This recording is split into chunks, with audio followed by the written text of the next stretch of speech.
ಮೊದಲನೆಯ ಪ್ರಶ್ನೆ, ಯಾವ ದೇಶದಲ್ಲಿ ಅತಿ ಹೆಚ್ಚಾಗಿ ತುಪ್ಪವನ್ನು ಉತ್ಪಾದನೆ ಮಾಡಲಾಗುತ್ತದೆ?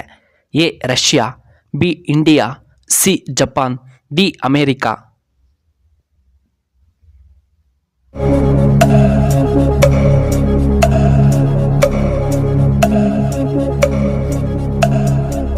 ಇದಕ್ಕೆ ಸರಿಯಾದ ಉತ್ತರ ಆಪ್ಷನ್ ಬಿ ಇಂಡಿಯಾ. ಇನ್ನು ಎರಡನೆಯ ಪ್ರಶ್ನೆ, ಯಾವುದನ್ನು ಬಡವರ ಊಟಿ ಎಂದು ಕರೆಯುತ್ತಾರೆ? A Sakleshpur, B Kodagu, C Mandya, D Hassan.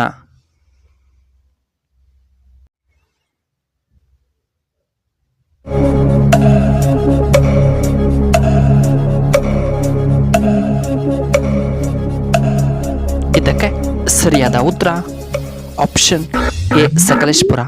ಮೂರನೆಯ ಪ್ರಶ್ನೆ, ಯಾವುದನ್ನು ಚೆನ್ನಾಗಿ ಬೇಯಿಸಿದರೆ ತುಂಬ ಒಳ್ಳೆಯದು? ಎ ಕೋಳಿ ಮೊಟ್ಟೆ, ಬಿ ಓಟ್ಸ್, ಸಿ ಹಾಲು, ಡಿ ಚಿಕನ್.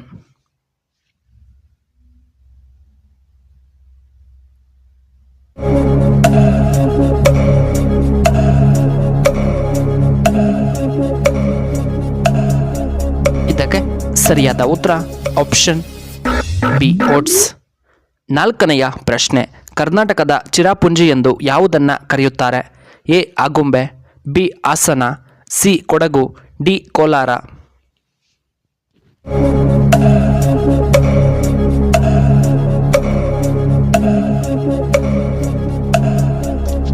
ಇದಕ್ಕೆ ಸರಿಯಾದ ಉತ್ತರ ಆಪ್ಷನ್ ಎ ಆಗುಂಬೆ. ಐದನೆಯ ಪ್ರಶ್ನೆ, ಯಾವ ರಾಜ್ಯದಲ್ಲಿ ಹೆಚ್ಚು ಮರುಭೂಮಿ ಕಂಡುಬರುತ್ತದೆ? A Bihar, B Rajasthan, C Karnataka, D Uttar Pradesh.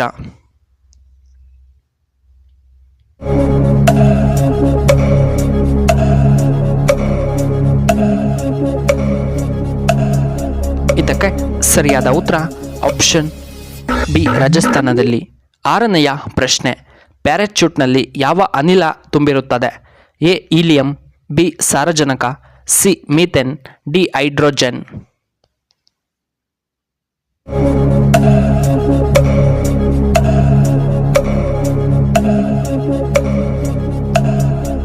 ಇದಕ್ಕೆ ಸರಿಯಾದ ಉತ್ತರ ಆಪ್ಷನ್ ಎ ಹೀಲಿಯಂ.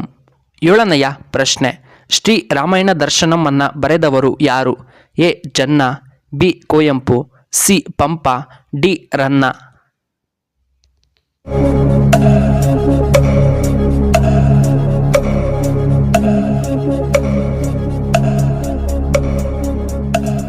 ಇದಕ್ಕೆ ಸರಿಯಾದ ಉತ್ತರ ಆಪ್ಷನ್ ಬಿ ಕುವೆಂಪು. ಎಂಟನೆಯ ಪ್ರಶ್ನೆ, ಮನೆಯ ಯಜಮಾನಿಗೆ ಮಾಸಿಕ 2,000 ರು ನೀಡುವ ಯೋಜನೆ ಯಾವುದು? ಎ ಗೃಹಲಕ್ಷ್ಮಿ, ಬಿ ಸ್ತ್ರೀಶಕ್ತಿ ಯೋಜನೆ, ಸಿ ವಿದ್ಯಾರ್ಥಿ ವೇತನ, ಡಿ ಸಂಧ್ಯಾ ಸುರಕ್ಷಾ.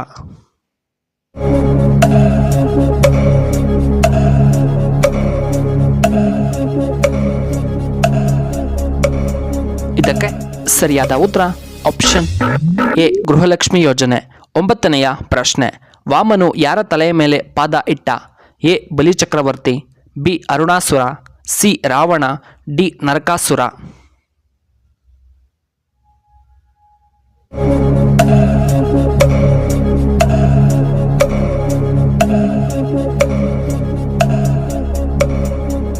ಇದಕ್ಕೆ ಸರಿಯಾದ ಉತ್ತರ ಆಪ್ಷನ್ ಎ ಬಲಿಚಕ್ರವರ್ತಿ. ಹತ್ತನೆಯ ಪ್ರಶ್ನೆ, ಮೂಳೆಗಳು ಬಲವಾಗಲು ನಾವು ಏನನ್ನ ತಿನ್ನಬೇಕು? ಎ ಖರ್ಜೂರ, ಬಿ ಬಿಳಿ ಎಳ್ಳು, ಸಿ ಮೊಟ್ಟೆ, ಡಿ ಬಾದಾಮ್.